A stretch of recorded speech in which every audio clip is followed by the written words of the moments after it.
പുതിയൊരു വീഡിയോയിലേക്ക് എല്ലാവർക്കും സ്വാഗതം.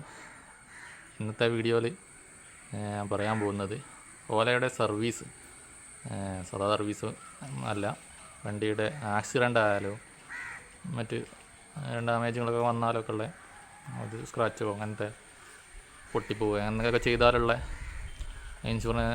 സർവീസ് റിക്വസ്റ്റ് ചെയ്യുന്നതും ഇൻഷുറൻസ് ക്ലെയിം ചെയ്യുന്നതും ഒക്കെ സ്റ്റെപ്പുകളാണ്. ഒരുപാട് ആൾക്കാർ ഇതിൻ്റെ സ്റ്റെപ്പുകളൊക്കെ ചോദിച്ചിട്ട് എങ്ങനെയാണ് ഇൻഷുറൻസ് കിട്ടുന്നത് അങ്ങനെയൊക്കെ ചോദിച്ചിട്ട് മെസ്സേജ് ചെയ്യുന്നുണ്ട്. അപ്പോൾ അതിനൊക്കെയുള്ളൊരു മറുപടി ആയിട്ടാണ് ഈ വീഡിയോ. എൻ്റെ വണ്ടി അന്ന് നിങ്ങൾക്ക് വയനാട് ഡ്രൈവിന് പോയത് അത് കണ്ടാലറിയാം. അന്ന് പതുക്കെ ഒന്ന് വീണായിരുന്നു. ജസ്റ്റ് നിർത്തിയിട്ടെടുത്ത് നിന്ന് പതുക്കെ, അധികം ഫോഴ്സിലൊന്നുമല്ല ആണ് വീണിരുന്നത്.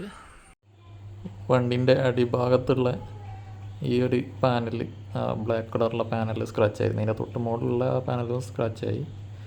പിന്നെ അതുപോലെ തന്നെ ഫുട് ബോർഡിൻ്റെ അടിഭാഗത്തുള്ള അവിടെ ചെറിയതായിട്ടൊന്ന് സ്ക്രാച്ച് ആയിട്ടുണ്ടായിരുന്നു. പിന്നെ അടിഭാഗത്തും കുറച്ച് സ്ക്രാച്ച് ഉണ്ട് അതിൻ്റെ. പിന്നെയുള്ള പ്രശ്നം ബ്രേക്ക് ലീവർ അത് പൊട്ടിപ്പോയിരുന്നു. റൈറ്റ് സൈഡിലുള്ള ബ്രേക്ക് ലീവർ അതിൻ്റെ ഒടുക്കുള്ള സ്ഥലമല്ലേ, ആ ഏരിയയിൽ പൊട്ടിപ്പോയതാണ്. അപ്പോൾ ഇൻഷുറൻസ് ക്ലെയിം ചെയ്യാനോ സർവീസ് റിക്വസ്റ്റ് ചെയ്യാനൊക്കെ ആദ്യമായിട്ട് ചെയ്യേണ്ടത്, നമ്മൾ സാധാ വണ്ടിയിലെ സ്ക്രീനിൽ കാണുന്ന അതേ നമ്പർ, നമ്മൾ സർവീസ് റിക്വസ്റ്റ് ചെയ്യുന്ന ആ നമ്പറിൽ കോൾ ചെയ്യുക. എന്നിട്ട് RSA ഇനിഷ്യേറ്റ് ചെയ്യുക. ആ ഓപ്ഷൻ സെലക്ട് ചെയ്തിട്ട് അപ്പോൾ നമുക്ക് കസ്റ്റമർ ഏജൻറ്റുമായിട്ട് കോൺടാക്റ്റ് ചെയ്യും. അവർ ഡീറ്റെയിൽസൊക്കെ ചോദിക്കും. അപ്പോൾ അതിന് ശേഷം എന്ത് ചെയ്യാം, നമുക്ക് അവിടെ നിന്ന് കോൾ വരും. റോഡ് സൈഡിലാണെങ്കിൽ അവർ പെട്ടെന്ന് RSA ഇനിഷ്യേറ്റ് ചെയ്യും. എൻ്റെ വണ്ടി ഞാൻ ഓടുന്നതിനും കുഴപ്പമില്ലായിരുന്നില്ല. അപ്പോൾ ഞാൻ വീട്ടിലേക്ക് കൊണ്ടുവന്നായിരുന്നു. അപ്പോൾ പെട്ടെന്ന് റോഡ് സൈഡിലാണോ എന്ന് ചോദിച്ചപ്പോൾ അല്ല, ഞാൻ വീട്ടിലാണെന്ന് പറഞ്ഞു. അപ്പോൾ അത് അതിന് ശേഷം കുറച്ച് കഴിഞ്ഞ ശേഷം ആൾ വിളിക്കും, കേരളത്തിൽ നിന്നുള്ള ആൾ വിളിക്കും. അപ്പോൾ വിളിച്ചപ്പോൾ നമ്മൾ ഇൻഷുറൻസ് ക്ലെയിം ചെയ്യാനാണ് അങ്ങനെയൊക്കെ പറഞ്ഞു. അപ്പോൾ അവർ RSA ഇനിഷ്യേറ്റ് ചെയ്യാം, എത്രയും പെട്ടെന്ന് വണ്ടി കൊണ്ടുപോകാനുള്ള ഒരു മറുപടി നമുക്ക് കിട്ടും. അപ്പോൾ ഈ നമ്പർ ആർക്കെങ്കിലും സംശയം ഉണ്ടെങ്കിൽ കസ്റ്റമർ കെയർ നമ്പർ അറിയാത്തതുണ്ടെങ്കിൽ ഈ സ്ക്രീനിൽ ഞാൻ കൊടുക്കുന്നുണ്ട്. വണ്ടിയിൽ നമ്മളെ ഇതിൽ നോക്കിയാലും സെറ്റിങ്സിൽ നോക്കിയാലും ഹെൽപ്പ് എന്നുള്ള ഇടത്തിൽ ആ നമ്പർ കാണാം. ഞായറാഴ്ചയായിരുന്നു ഞാൻ സർവീസ് ബുക്ക് ചെയ്തത്. അപ്പോൾ പിറ്റേന്ന്, അതായത് തിങ്കളാഴ്ച, അവർ റിക്കവറി വണ്ടി അങ്ങോട്ട് അയച്ചു. മുമ്പ് വന്നതുപോലെയുള്ള ചെറിയ റിക്കവറി വണ്ടി ആയിരുന്നില്ല. ഇപ്രാവശ്യം വലിയ കാറുകളൊക്കെ കൊണ്ടുവന്ന ടൈപ്പ് വണ്ടിയായിരുന്നു വന്നത്. അതിലേക്ക് സ്കൂട്ടർ ഓടിച്ച് കയറ്റി അതിനുശേഷം എല്ലാ ഭാഗങ്ങളും കറക്റ്റായിട്ട് ടയറിൻ്റെ ഭാഗമാണ് വെച്ചിട്ടാണ് ബെൽറ്റ് വെച്ചിട്ട് ടൈറ്റ് ചെയ്യുന്നത്. അപ്പോൾ ഇതിന് സെൻറ്റർ സ്റ്റാൻഡൊന്നും ഇല്ലാത്തതുകൊണ്ട് സ്റ്റേബിളായിട്ട് നിൽക്കാൻ കുറച്ച് പ്രയാസമാണ്. അതുകൊണ്ട് കുറേ അങ്ങോട്ടും ഇങ്ങോട്ടുമൊക്കെ ടൈറ്റ് ചെയ്യേണ്ട ആവശ്യമുണ്ട്. ഈ വണ്ടിയിൽ എൻ്റെ വണ്ടി മാത്രമല്ല, എൻ്റെത് ആദ്യമായിട്ടാണ്. അതിൻ്റെ ബാക്കി 7 വണ്ടി, ടോട്ടൽ 7 വണ്ടികൾ ഈ വണ്ടിയിൽ കൊണ്ടുപോകുന്നുണ്ട് കൊച്ചിക്ക്. അവരൊരു ഇത് കൊണ്ടുപോകുമ്പോൾ ഒരു റെസിപ്റ്റ് തരും, വണ്ടി കൊണ്ടുപോയ വണ്ടീൻ്റെ ഡീറ്റെയിൽസൊക്കെ അടങ്ങിയിട്ട്. അപ്പോൾ തിങ്കളാഴ്ച വണ്ടി എടുത്ത് ചൊവ്വാഴ്ച കൊച്ചിയിലുള്ള സർവീസ് സെൻ്ററിലെത്തി. ഇപ്പോൾ നമുക്കുള്ള ഒരു പ്രശ്നം എന്ന് വെച്ചാൽ, കോഴിക്കോട് നമുക്ക് സർവീസ് ചെയ്യാൻ വേണ്ടി ഒന്നുകിൽ കൊച്ചി അല്ലെങ്കിൽ കോയമ്പത്തൂർ സർവീസ് സെൻ്ററിൽ കൊണ്ടുപോകേണ്ട ഒരു സ്ഥിതിയുണ്ട്.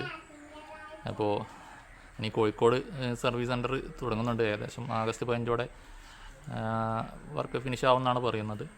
അപ്പോൾ അത് തുടങ്ങിക്കഴിഞ്ഞാൽ നമുക്ക് സർവീസ് ചെയ്യാനുള്ള ടൈം ഒരുപാട് കുറയ്ക്കാൻ കഴിയും, തന്നെ അവിടെ എത്തിക്കാനുള്ള കോസ്റ്റും. അപ്പോൾ ഏതായാലും ചൊവ്വാഴ്ച എൻ്റെ വണ്ടി കൊച്ചിയിലെത്തി എന്ന് പറഞ്ഞാൽ അവിടുന്ന് സർവീസ് ഏജൻറ്റ് വിളിച്ചു. അപ്പോൾ എന്താണ് കാര്യങ്ങളെന്നൊക്കെ ചോദിച്ചപ്പോൾ ഞാൻ പറഞ്ഞു ഇങ്ങനെ ഇൻഷുറൻസ് ക്ലെയിം ചെയ്യാനാണ്. അങ്ങനെ പറഞ്ഞപ്പോൾ കുറച്ച് കഴിഞ്ഞ് വീണ്ടും ഒരു വാട്സപ്പിൽ ഒരു ലിങ്ക് അയച്ചു തന്നു. അതായത് ഈ നമ്മൾ ഇൻഷുറൻസ്, എൻ്റെ ഇൻഷുറൻസ് ഞാൻ ICICIൻ്റെ പോലെ പ്രൊവൈഡ് ചെയ്യുന്ന ഇൻഷുറൻസ് ഇല്ലേ, അത് തന്നെയായിരുന്നു എടുത്തത്. അതിൽ 0 ഡിപ്രിയേഷൻ, RSA എല്ലാം അടക്കമുള്ളതായിരുന്നു ഞാൻ എടുത്തത്. അപ്പോൾ ആ ഇതിൽ ക്ലെയിം ചെയ്യാൻ വേണ്ടിയിട്ട് ഓൺലൈനായിട്ടാണ് ക്ലെയിം ചെയ്യുന്നത്. അപ്പോൾ അതിനൊരു ലിങ്ക് അയച്ചു തന്നു. അല്ലെങ്കിൽ നമുക്ക് ICICI ആപ്പ് വഴി, ICICIൻ്റെ ഇൻഷുറൻസിൻ്റെ ആപ്പില്ലേ, IL ടേക്ക് കെയർ എന്ന് പറഞ്ഞിട്ടുള്ള ആ ആപ്പ് വഴിയും നമുക്ക് ചെയ്യാം. അപ്പോൾ ഈ ലിങ്ക് പോയാൽ നമുക്ക് പുതിയൊരു ക്ലെയിം ക്രിയേറ്റ് ചെയ്യാൻ കഴിയും. അതിൻ്റെ സ്ക്രീൻഷോട്ട് ഞാൻ കാണിക്കാം. അപ്പോൾ അതിൽ പോയിട്ട് നമുക്കൊരു പുതിയൊരു ക്ലെയിം ക്രിയേറ്റ് ചെയ്യാം. എന്നിട്ട് അതിൻ്റെ അടുത്ത സ്റ്റെപ്പായിട്ട് നമുക്ക് അതിൽ എന്തൊക്കെയാണ് സംഭവിച്ചത്, വണ്ടിക്ക് എങ്ങനെയാണ് ആക്സിഡൻറ്റ് സംഭവിച്ചത്, അതുപോലെ തന്നെ എന്താണ് തേർഡ് പാർട്ടിയായിട്ട് ഇഷ്യൂ ആണോ അല്ലെങ്കിൽ സ്വയം ഉള്ളതാണോ, അങ്ങനെ പറഞ്ഞ് കുറേ ഡീറ്റെയിൽസ് അതിൽ ഫില്ല് ചെയ്യാനുണ്ടാവും. പിന്നെ നമ്മുടെ അഡ്രസ്സ്, പേര്, അങ്ങനത്തെ സംഭവങ്ങളൊക്കെ അതിൽ ഫില്ല് ചെയ്യാനുണ്ടാവും. അത് ഫില്ല് ചെയ്ത് സബ്മിറ്റ് ചെയ്ത് കഴിഞ്ഞാൽ നമുക്ക് വേണമെങ്കിൽ അതിൽ ഡോക്യുമെൻറ്റ്സ് സബ്മിറ്റ് ചെയ്യാനുള്ള ഓപ്ഷൻ കാണിക്കും.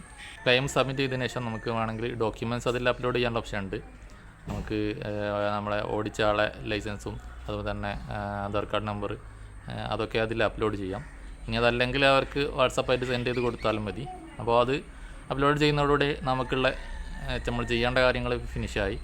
അതിനുശേഷം അവർ ക്ലെയിം വാലിഡേറ്റ് ചെയ്യും. എൻ്റെ അത് പിറ്റേന്ന് തന്നെ ക്ലെയിം വാലിഡേറ്റ് ചെയ്തു. ആ വാലിഡേഷൻ കഴിഞ്ഞതിന് ശേഷം വർക്ക് തുടങ്ങി. പിന്നെ നമുക്ക് വ്യാഴാഴ്ച ആയപ്പോൾ എനിക്ക് വർക്ക് ഏകദേശം ഫിനിഷായിട്ടുണ്ട് എന്നുള്ള മെസ്സേജ് വന്നു.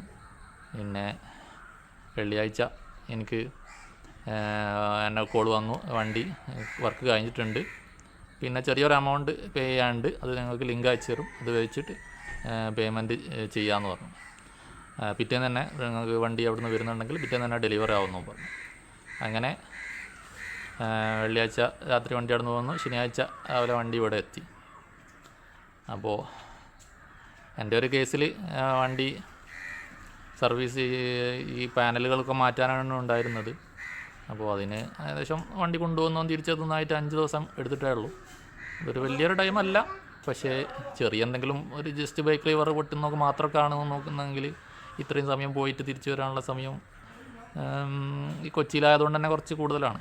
ഏതായാലും കോഴിക്കോടൊക്കെ വരുന്നത് പോലെ, കോഴിക്കോട് തിരുവനന്തപുരത്തൊക്കെ വരുന്നതോടെ ഈ ഒരു പ്രശ്നത്തിന് പരിഹാരം ഉണ്ടാവും എന്ന് നമുക്ക് കരുതാം. അപ്പോൾ വണ്ടി നന്നാക്കിയവർ കൊണ്ട് തന്നിരിക്കുകയാണ്. ബ്രേക്ക് ലിവർ മാറ്റി, ഈ പാനലുകളൊക്കെ മാറ്റി, സൈഡിലത്തെ പാനൽ, ഇവിടുത്തെ പാനൽ ഇതൊക്കെ മാറ്റി. അവർക്കൊക്കെ നല്ല ക്വാളിറ്റി തന്നെയാണ്. അതുപോലെ തന്നെ കുറച്ച് ഇതൊക്കെ ഇളകുന്നൊരു പ്രശ്നം ഉണ്ടായിരുന്നു, അതൊക്കെ അവർ പരിഹരിച്ചു. സ്റ്റാൻഡ് കുറച്ച് ടൈറ്റാക്കി. അങ്ങനെ ഇവിടെ ഇതിനൊരു പ്രശ്നം ഉണ്ടായിരുന്നു, അതൊക്കെ പരിഹരിച്ചു. അങ്ങനെ ഫുൾ സർവീസ് ക്വാളിറ്റിയൊക്കെ പറഞ്ഞ പോലെ തന്നെ നല്ല ഇതിൽ തന്നെയാണ് ചെയ്തത്. പരമാവധി സ്പീഡിൽ അവർ ചെയ്തിട്ടുണ്ട്. പക്ഷേ കൊച്ചി പോയി തിരിച്ചു കൊണ്ടുവരുന്നൊരു സമയം ഡിലേ ഉണ്ടായിരുന്നു.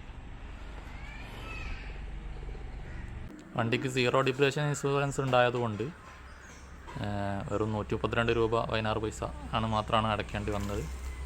അപ്പോൾ ഇനി ഏതായാലും എല്ലാവരും ഓലൊക്കെ എടുക്കുന്നുണ്ടെങ്കിൽ വെറും 300 സംതിങ് രൂപയാണ്, 380 അങ്ങനെ എന്തോ ആണുള്ളത്. 0 ഡിപ്രേഷൻ എന്തായാലും എടുക്കാൻ ശ്രമിക്കുക. അപ്പോൾ വണ്ടിക്ക് പ്രത്യേകിച്ച് ചിലവൊന്നുമില്ലാതെ വണ്ടി കൊണ്ടുപോയിട്ട് തിരിച്ച് നന്നാക്കി കൊണ്ടുതരും. അപ്പോൾ വളരെ നല്ല ഒരു ഓപ്ഷനാണ്. ഈ ഒരു ആക്സിഡൻറ്റ് സർവീസിന് ശേഷം വീണ്ടും ഓരൻ്റെ സർവീസ് എനിക്ക് റിക്വസ്റ്റ് ചെയ്യേണ്ടി വന്നു. അപ്പോൾ അത് പ്രത്യേകിച്ച് കുഴപ്പമുണ്ടായിട്ടല്ല, മൂവാസ് 3 അപ്ഡേറ്റ് ചെയ്തപ്പോൾ എൻ്റെ പഴയ വർഷം വണ്ടിയായിരുന്നു, എൻ്റെ GPS വർക്ക് ചെയ്യുന്നുണ്ടായിരുന്നില്ല. അപ്പോൾ GPS ഹാൻഡിൽ ലോക്കിനൊക്കെ ചെറിയ ഇഷ്യൂ വന്നിരുന്നു. അപ്പോൾ അത് അവർ വന്നിട്ട് ആദ്യം വന്ന് GPS ആൻറ്റിനെ മാറ്റി, എന്നിട്ട് റെഡി ആയില്ല. പിന്നെ വണ്ടിയുടെ VCU മാറ്റി. അപ്പോൾ ആ ഇഷ്യൂസൊക്കെ കംപ്ലീറ്റ് ആയിട്ട് വർക്ക് ചെയ്തു. അതൊക്കെ പ്രോംപ്റ്റായിട്ട് തന്നെ റെസ്പോൺസ് ഉണ്ടായിരുന്നു. ഏതായാലും നമ്മൾ ഈ സർവീസ് സെൻ്ററില്ലാത്ത പ്രശ്നം ആണ് ഇപ്പോഴുള്ളൊരു ബുദ്ധിമുട്ട്. കാരണം കുറച്ച് ഡിലേ വരുന്നത്, ഇപ്പം കുറേ ആൾക്കാർക്ക് ബ്രേക്ക് പാഡിൻ്റെ ഒക്കെ ഇഷ്യൂസ് വരുന്നുണ്ട്. അപ്പോൾ ഈ സർവീസ് സെൻ്റർ ഇല്ലാത്തതുകൊണ്ട് തന്നെ കുറച്ച് ദൂരെ നിന്ന് വരാനുള്ള സമയം ചിലപ്പം 3-4 ദിവസമൊക്കെ എടുക്കേണ്ട ഒരു ഗതികേടുണ്ട്. ഏതായാലും ആ ഇഷ്യൂസിനെ പറ്റി ഞാൻ കുറച്ച് ഡീറ്റെയിൽ ഡാറ്റ കളക്ട് ചെയ്യുന്നുണ്ട്. അടുത്ത് തന്നെ ഒരു വീഡിയോ ചെയ്യാമെന്ന് വിചാരിക്കുന്നുണ്ട്. ബ്രേക്ക് പാഡ് കംപ്ലീറ്റ് ആയിട്ട് പോകുന്നുണ്ടെന്ന് പറഞ്ഞിട്ട് കുറേ ആൾക്കാർ കംപ്ലയിൻറ്റ് ചെയ്യുന്നുണ്ട്. ഏതായാലും ഇത്രക്കാണ് ഈ വീഡിയോ പറയാനുള്ളത്. അപ്പോൾ ഇനി അടുത്ത വീഡിയോ ആയിട്ട് കാണാം.